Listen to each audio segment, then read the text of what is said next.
Folks, David here on the Vintage Future once again, and I want to show you these Allen Edmonds Strand dress shoes, and I believe they're on the 65 last. I'm not totally sure because I got them from someone else, from a friend on the Stitch Down Discord. I had my Meerman Balmoral boots as my black formal footwear, and they did not fit right, so I moved those on, and when the dust settled, I had these. So these are like basically a half down for my Brannick, or you could say true to size. What I mean is my Brannick is a 10.5, and these are a 10. That's my heel to ball though. The 10.5 is my arch length. My overall length is 10. So I got a 10 because my feet are so skinny. If I got the 10.5 with the closed lacing, the Oxford lacing, these just wouldn't stay on. So I went with the 10, and they're super comfortable. I like them a lot. I don't know. Some people say go true to size. I think most people probably would go true to size. But for me, with my skinny feet and low instep and all that stuff, I needed to go a half down, or if you want to call that true to size, you can. Technically, it's a half down. Anyways, and yeah, the bar lacing is fun. Good change of pace right there. So I've been enjoying that. They're like, what do we call a half brogue? You know, a full brogue would be like a wing, right? And these are, as far as I know, called a half brogue. I'm just getting into dress shoes, so if I say anything wrong in this video, just correct me in the comments. It's not a big deal. Yeah, very new to the dress shoe world and really enjoying it. In fact, this is probably the nicest dress shoe that I've had. What do I think of them so far? Well, I've only worn them one time. I had one event a couple weeks ago, and I wore them for maybe like 6 hours, and they performed quite well. They were very comfortable, so I'm glad. My really skinny feet with my low instep makes it hard to wear Oxfords. Anything with closed lacing like this, I find it hard to get this tight enough to really cinch down on my instep, and these actually barely make it, you know. I have to tighten them pretty much all the way and wear like a thick dress sock instead of a really thin dress sock, and then they work just fine in it. They're very comfortable. The other fit thing that's weird for me is being a dress shoe, when you get to the waist right here, they're narrow. And my feet are narrow in the waist, but the problem is a lot of people have an arch, and these are designed for most people who have an arch. And I'm flat-footed, which means, like, how do I explain this? There's kind of like a bump in here, right in here. And I think they're expecting your arch to go over it, and it supports your arch, whereas like my foot is like laying on it. And so it's not, how do you say?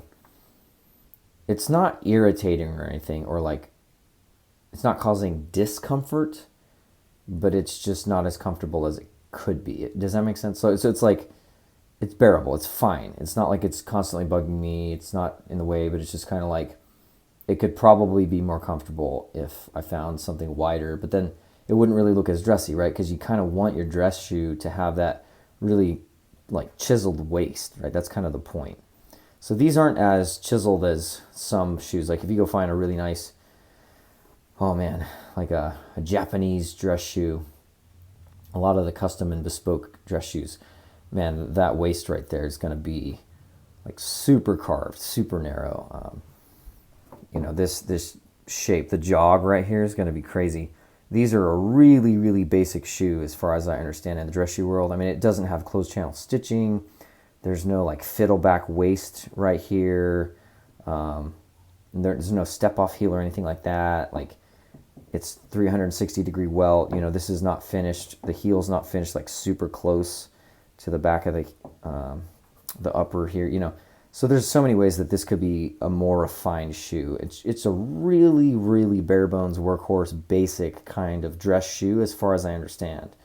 But overall, I love it. And for like a first really nice dress shoe, I don't think you can go wrong. Allen Edmonds is an American legend. You know, they're one of the few companies, them and Alden, that are still making their footwear in America the old way.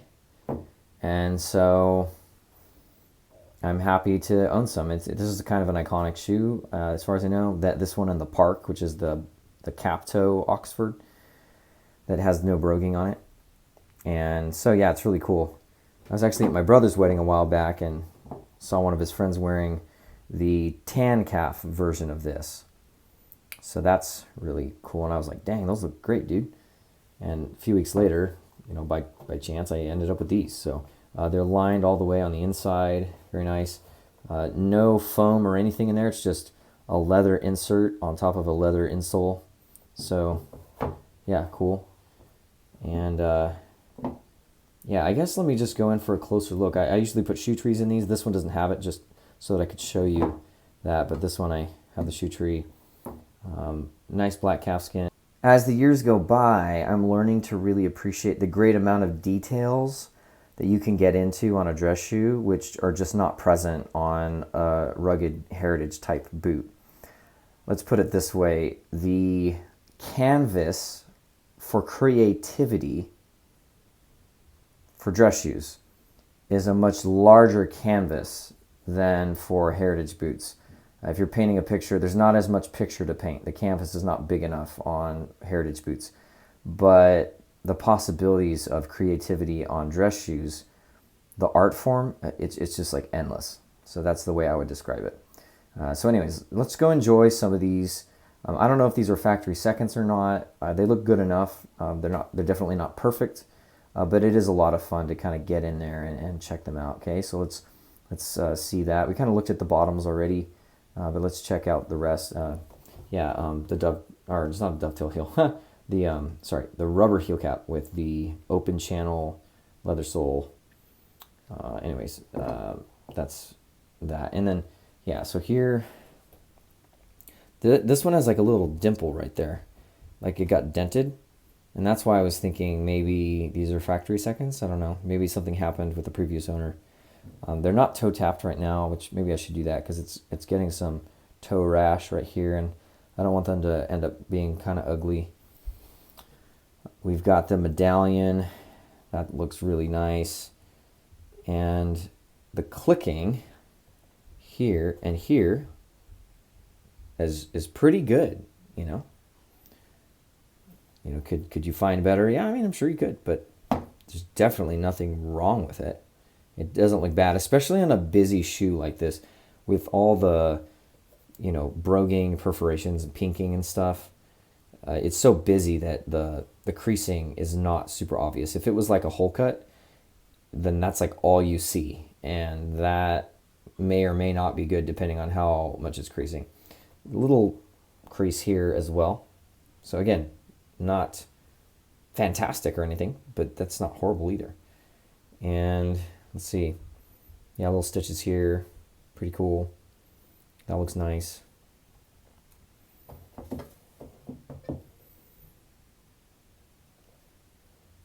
Yeah, there's just a lot going on this pattern. Yeah, and I've had like wings before. I'm a huge fan of wings, so I've had like, I don't know, I can't remember, like 6 pairs of wings in my life. So I'm more familiar with that pattern. This style, the half brogue, is something I'm not really used to.